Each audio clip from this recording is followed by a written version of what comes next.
All right. Can everybody see what I'm seeing? I can see it, Elisabetta, so I'm guessing everyone else Perfect. can as well.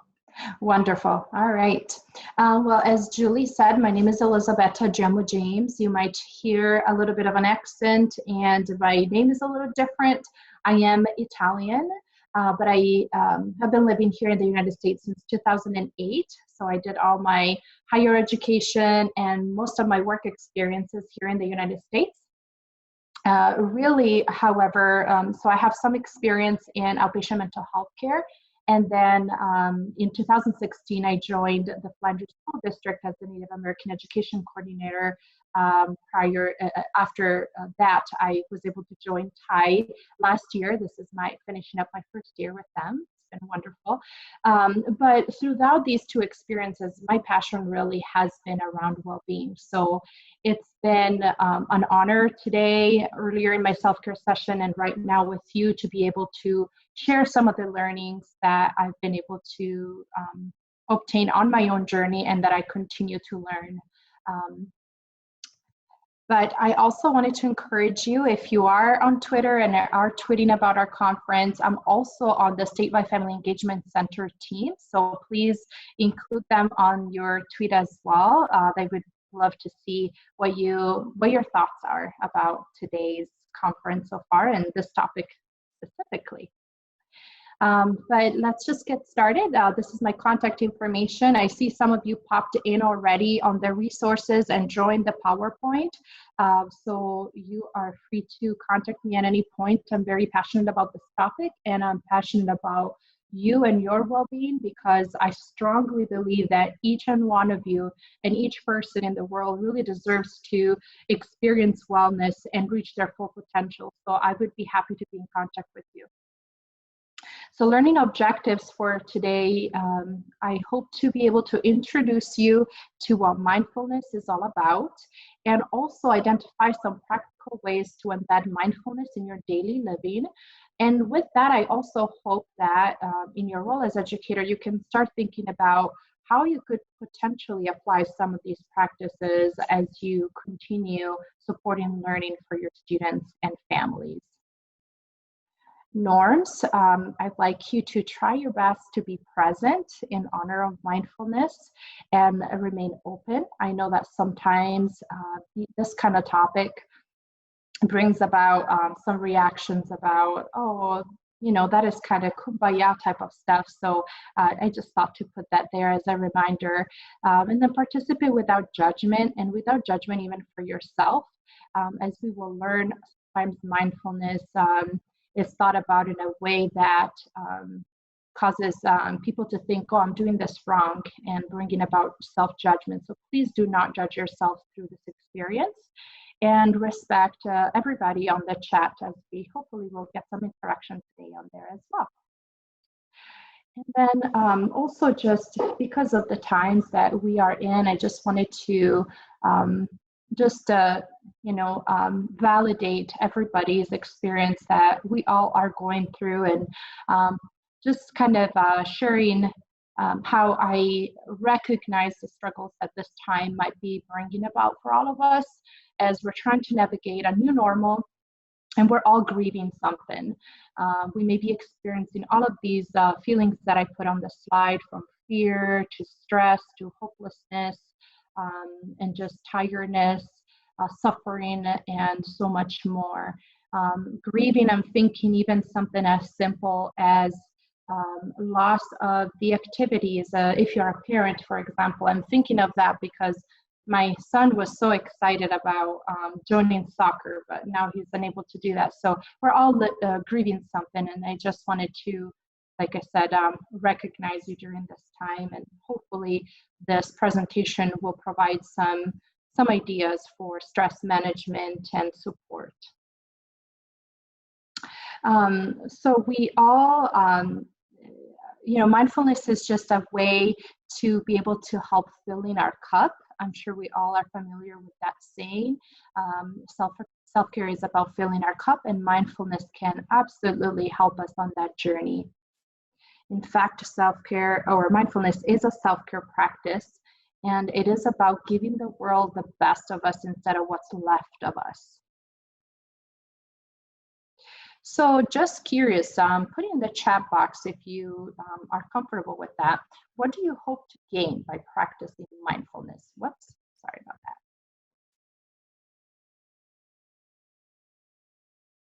Learn more about it, more presentness, confidence, calm, peace, energy, positive thinking, stress, balance. Great, calm for my students. Great, focus, absolutely. Everything you are typing in, mindfulness will help with, so you're in the right place. Grace, absolutely. Support self-confidence, absolutely.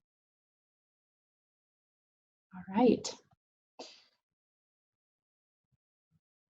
So let's just dive straight in. What is mindfulness?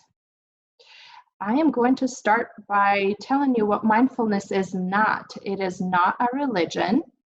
It is not absence of thoughts or ever-present peace or separation of the body and the mind or an escape from the world.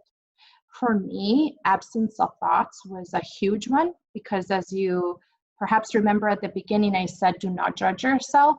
When I first started my journey in 2013, specifically with mindfulness, I thought when I was trying to meditate that that was the only way mindfulness was going to happen, and that I needed to obtain a state of mind that was free of thoughts. I couldn't have been more wrong. So I wanted to clarify that mindfulness is not about clearing completely our mind. And it also doesn't mean that if you practice mindfulness, you are this image of a monk that might pop up in your mind. It's not about always being able to have that. It will definitely bring peace, but it's not, don't think that somebody that practices mindfulness is always at peace, because we're only human. So definition by Ronald Siegel, who's a clinical professor, is mindfulness is awareness of present experience with acceptance. So I know that even this definition seems pretty easy, but there's still a lot to unpack. So we're going to do that right now. We're going to start by talking about really mindfulness. And as I put in the title, mindful of what exactly? If you think about the experience of most of us when we are engaged in our daily routine, especially in our society, we're typically full of thoughts. We might be thinking about the future, whether it is, what I need to get done today, or what I need to put out, on the table for the kids later, or worries about what happened earlier during the day, or my goals for the future. So we have a lot going on in our mind, and that is represented in the slide by the jar all the way to the left. And the thoughts and the worries, the fear are represented in the sand or the dirt lingering in the water. So what mindfulness really does is that with practice, with exercise, you are able to, again, not clearing your mind of thoughts, but you're able to observe the thoughts, and you're able to let go of the thoughts so that they can settle to the bottom. And as you can see, mindfulness is able to help you see things more clearly, as represented in the jar all the way to the right. And so when we do that, we're able to experience fullness of our living experiences, living life to the fullest with joy and the variety of emotions and experiences that we can enjoy. I always like to use this construct to help breaking down the definition of mindfulness. And also, as you engage in your own journey with mindfulness, you're able to always go back to the ABCs to help you really experience mindfulness and get into the core of what it is. So we start with A, attention. And really with that, you want to start setting the intention. Setting the intention is very important, to pay attention to what is happening in the present moment. And keep breathing. Breathing will be your anchor to always come back to that attention wherever you're placing it. And C, compassion. As I already pointed out a couple of times so far, we have to have compassion for our experience because we can be our most harsh critics.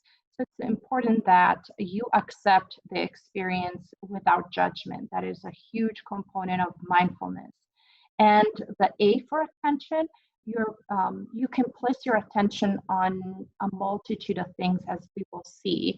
Another resource that I did not include for this presentation, but it kind of helps understand this concept of where we place attention, is the Wheel of Awareness by Daniel Siegel. And it basically just represents where we put our attention. It could be that we're putting our attention on anything, and that would be open awareness meditation, where we're paying attention to everything that is coming in through our senses, everything that is coming in also, or that we are experiencing on the inside as well. Another thing that I use to really help me practice mindfulness is reminding myself that when I'm practicing mindfulness, I take a step back and I am in an observer role.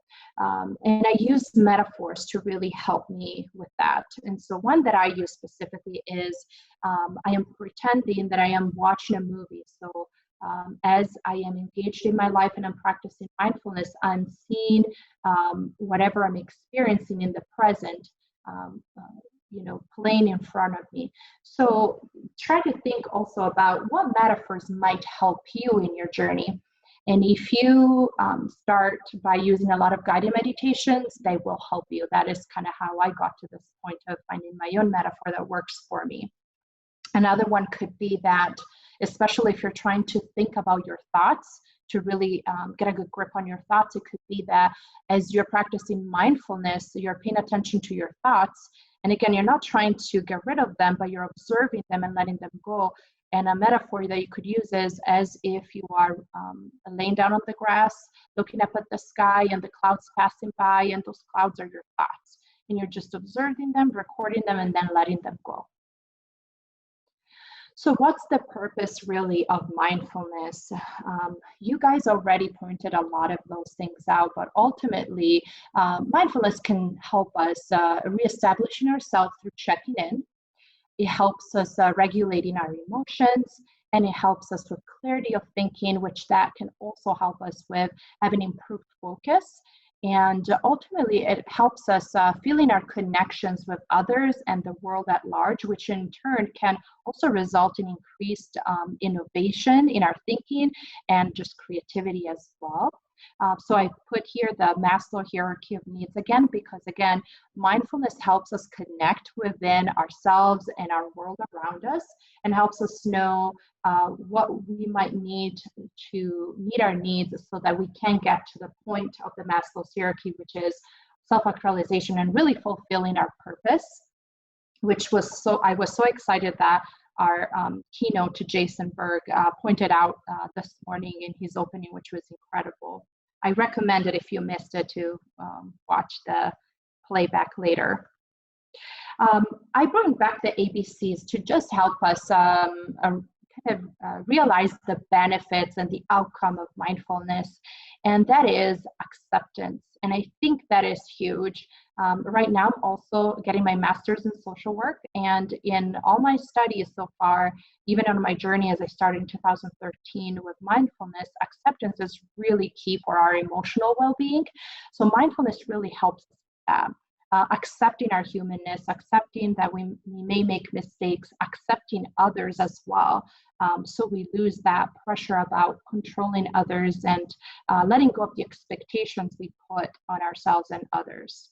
And B, it helps us finding balance. And I added the word bountifulness because recently I learned this perspective on balance, and I wanted to share it with you. I read in this book by Jen Alexander, who's a trauma-informed practitioner and expert, that balance may not be what we want, because balance entails having equal parts of something. And so if you think about our wellness, can we truly have equal parts of everything? So I shifted my perspective to think about, well, perhaps we want bountifulness of our resilience, of what we bring to the table. And that's what mindfulness can really help us cultivate and grow. And see, centering. Mindfulness absolutely helps us center and ground us into who we truly are and want to be, and who we are aiming to become in our journey towards the self-actualization in Maslow's theory. And like I pointed out earlier, connectedness with others and the world, and again, connectedness also within us and the gifts that we do bring to the table that will make an impact in the world. So what does the research has to say about mindfulness? Well, there's a lot of research that supports mindfulness as an evidence-based practice, especially in the mental health world, and even for physical health, things like heart disease and stroke, blood pressure, pain management. However, I do want to point that all this research comes with regular practice of mindfulness, typically 4 to 6 weeks, or even 8 weeks, actually. I should correct myself, 8 weeks or longer. Here's more evidence from research about mindfulness changing the brain. This is how specifically it changes the brain, especially in the executive functioning area of the brain. It helps improve focus and attention, also our ability to work under stress, so absolutely the stress management piece, and even can help us in the aging process. So with the brain science, I'm not going to cover this too in depth, but what I just talked about, the executive functioning, all of that stuff is housed in the neocortex, versus the limbic and reptilian brain are areas of the brain that manage our automatic bodily functions and level of alertness, as well as emotions and ability to make attachments and grow relationships in the limbic brain. So what really I want you to get out of this is that mindfulness really is the thread that connects our limbic, reptilian, neocortex together. Because ultimately, for wellness and well-being, we want an integrated brain, and mindfulness does exactly that through that breathing, which is our anchor. And here, the power of the pause. Viktor Frankl was another leader in the psychology world, and he was also interned in one of the concentration camps back in World War II. And he has this powerful quote that really connects mindfulness to well-being and stress management. And he says, between stimulus and response, there is a space. In that space is our power to choose a response. In our response lies our growth and our freedom. And why is that? Because when we're stressed out, we are not operating from the neocortex that we just looked at. We're operating from a survival mode. And so if we can take a break, can take a pause and step back, we're able to engage our neocortex, and we're better able to make an informed decision versus having our survival reaction kicking in and acting from a place that does not really reflect who we are and who we want to be and how we want to show up in the world and in our relationships. With that, I talked for a long time and I have more to share, but I would like to know if you have any questions or comments at this time.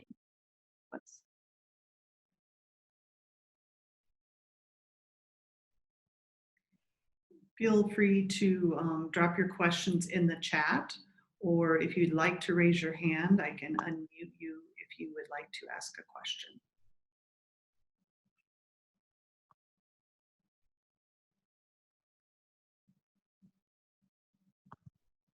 Seems that we're good to go.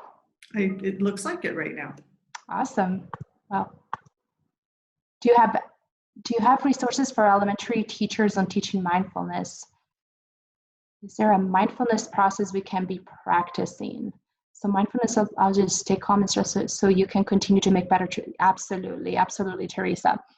So Carla, for resources, I have a ton. In the resource page of my presenter page, I have a Wakelet. And it is not really sorted by elementary, but there's just a ton of resources you can check out to adapt to your students. And if you have questions, feel free to reach out and I can help you brainstorm ideas of how to implement them with your kids. But please check it out and let me know. And then what was the other question? I'm trying to find it. Is there, Jeremy, can you clarify your question? Is there a mindfulness process we can be practicing?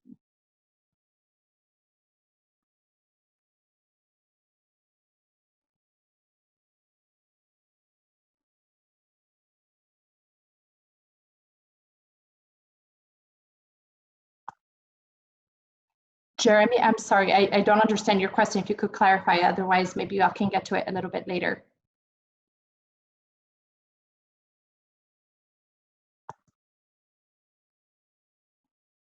Okay, well, thank you guys. Here. Okay, perfect. All right, well, let's get into some practices. And as we look at these, I would like you to think about how these might also apply to your experience as an educator, how you might be able to encourage these practices during this time, or even thinking ahead.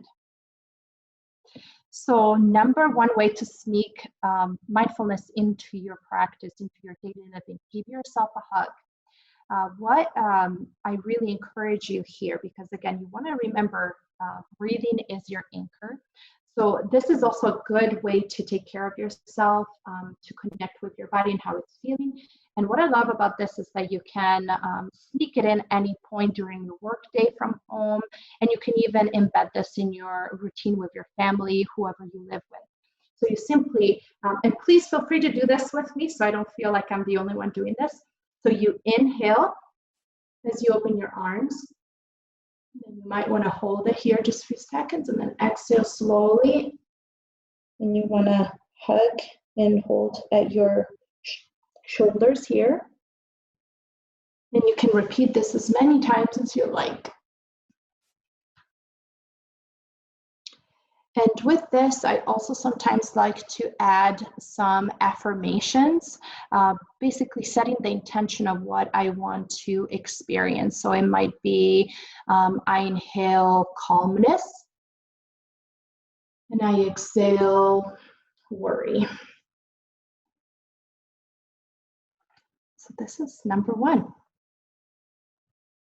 Number two, smell the coffee, tea, or a hot meal, whatever you prepared for dinner.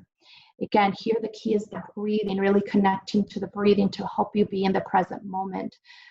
So I don't know about you, but I've been making a lot of coffee. So that is a good reminder for me. I connect the cup of coffee with mindfulness, so I remember to practice mindfulness for those times that maybe I can now have more of a seated meditation time. And this is also perfect for students to learn. You can create visuals by printing a visual of a cup of hot chocolate, perhaps, or a cup of tea, decaf tea maybe, and then encourage them. Inhale as you are imagining breathing in the smell of the beautiful, delicious cup of hot chocolate, and breathing out as you're trying to blow to cool off your hot drink. So that is something you could do with your students or encourage at home. Hand washing.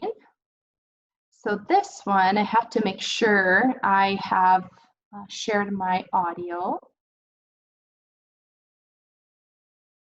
Okay, I've done it. Okay, so I'm going to show you. This is very timely, I think, especially because we're trying to be very mindful of taking precautions. So I thought this was great. So I'm going to just show you this video from Headspace, which is a great Washing our hands is something most of us do on autopilot. Yet this everyday task presents a perfect opportunity to practice mindfulness.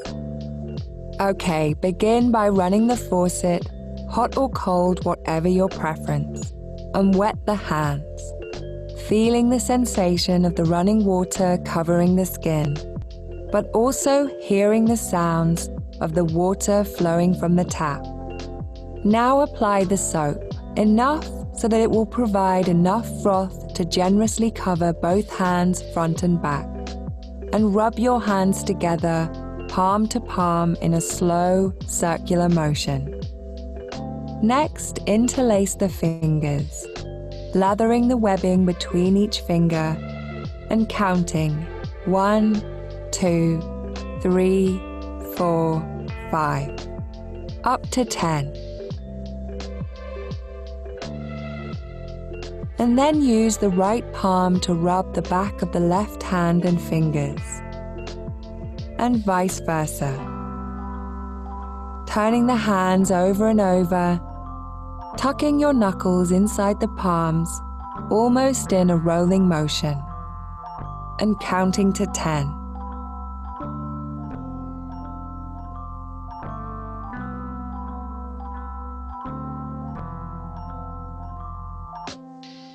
Okay, you're done. Now turn the tap back on, feeling the water and hearing the sounds. All right, I'm going to pause the video. You get the gist of it, but I also like to add with this, what I try to do when I take time to be mindful as I wash my hands, I also, try to recognize the power that our hands hold. Think about all the powerful things that you do every day with your hands, the caring actions that you take, whether it is typing up a bingo for your kids, planning their work, or if you have kids yourselves or you're taking care of an elderly parent or relative, think about the power of your hands and really take this moment to honor yourself and the good things you're bringing into the world through your hands. Taking seat meditation is just another way to practice mindfulness any time of the day that you can think of. And I try to schedule this so I can pair it. Perhaps I do it every time I come back to my desk when I am working from home.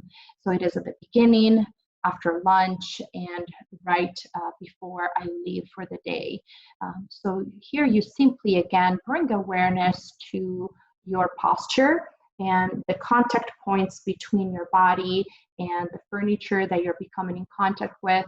You make also good awareness with the sensation of your feet on the ground, and you start focusing your breath or your attention on your breath to really ground yourself in the moment.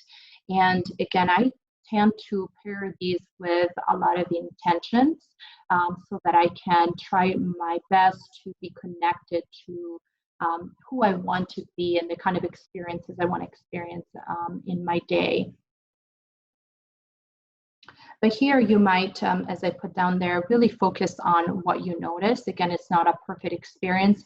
The point is becoming aware so that you create that pause to think about, okay, what am I going to do with this awareness? Perhaps this taking seat meditation brought to light some difficult feelings. So that awareness will make you think about, well, what do I need to do about it?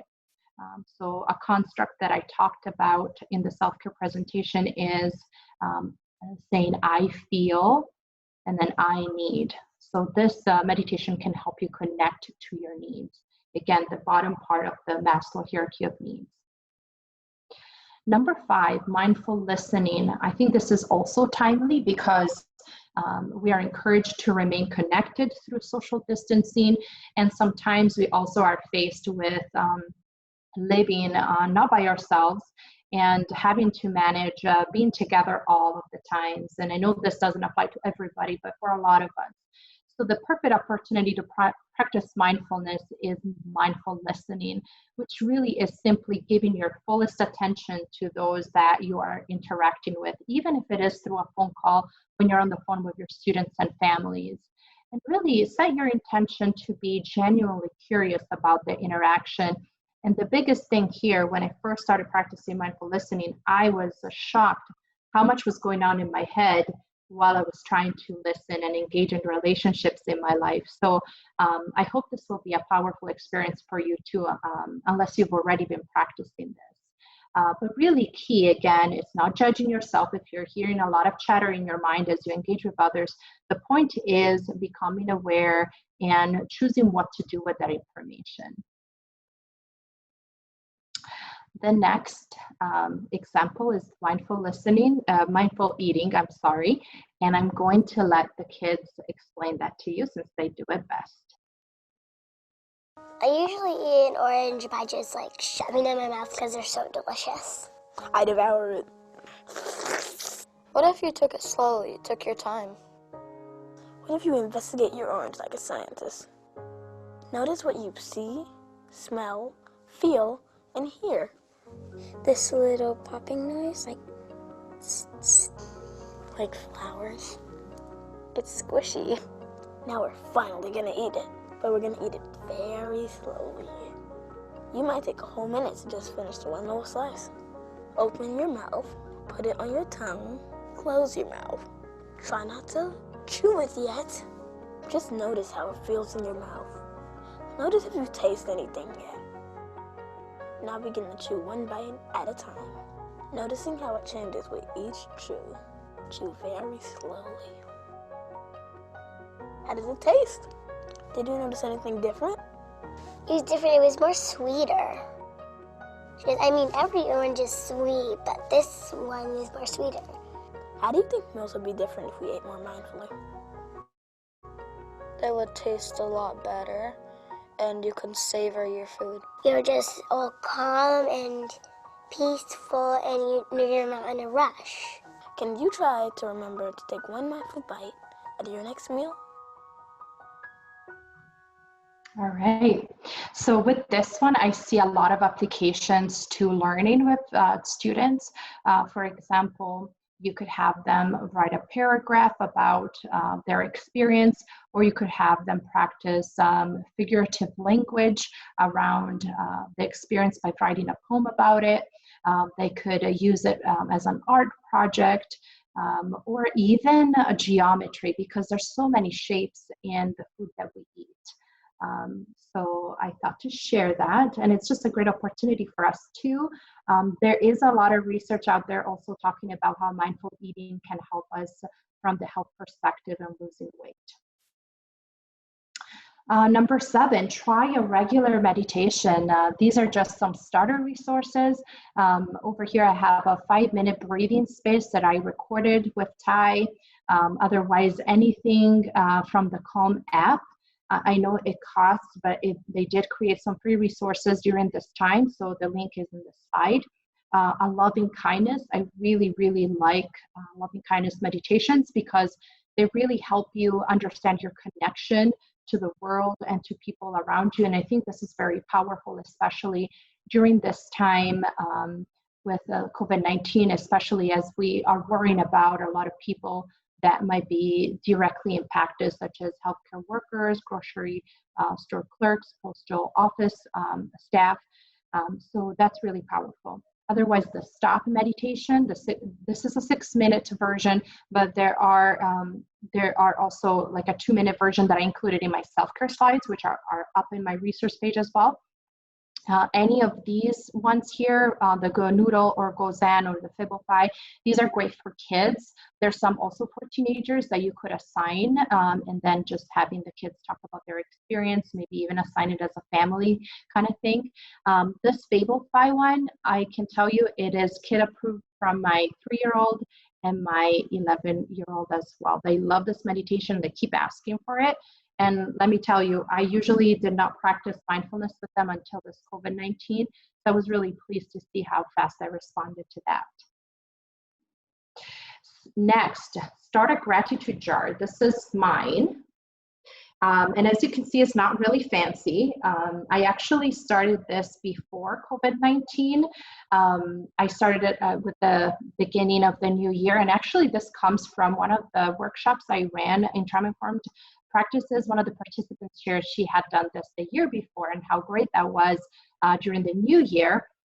And so I thought, you know what, I want to be able to live more intentionally, mindfully, and being able to remember more and celebrate the life we spent, during the change of the year. And so I thought to start that, but I'm finding this very important right now during this time because it really forces us to shift our perspective to be more positive oriented, more gratitude filled. And there's a ton of research out there that connects having gratitude and cultivating, practicing gratitude to a life filled with wellness. So I recommend that. And again, it doesn't have to be fancy. And personally, I do it as a ritual. And I think this one you can also apply as a ritual for your classroom community. If you're having Zoom meetings every week, perhaps you can encourage kids to bring something they're grateful for every Zoom meeting. Number 9, yoga. Yoga is a practice of mindfulness because, again, it connects your experience in this specific instance, the experience of your body and how it feels, the yoga poses, with your breathing. It connects the two. So I love this one by Adrienne. I also love another one by Fight Master Yoga. Really, this is 10 minutes, and I do this when I'm really thinking, okay, I need to accomplish these goals still today, but I'm feeling kind of off track of focus. I take a 10-minute break and I put this on and I quickly do a little yoga stretch. Also, I love the yoga for sleep, so I made sure to include that as well. And Adrienne has yoga, bedtime yoga as well, so I recommend that. Number 10, try a bedtime story. Again, the Calm app has a ton of free resources right now for those, and it just helps you relax and let go of a lot of the thoughts that we hang on to, especially at nighttime. So I recommend that to experience better sleep, which is also tied to our wellness. So definitely recommend that. Any questions at this point or comments?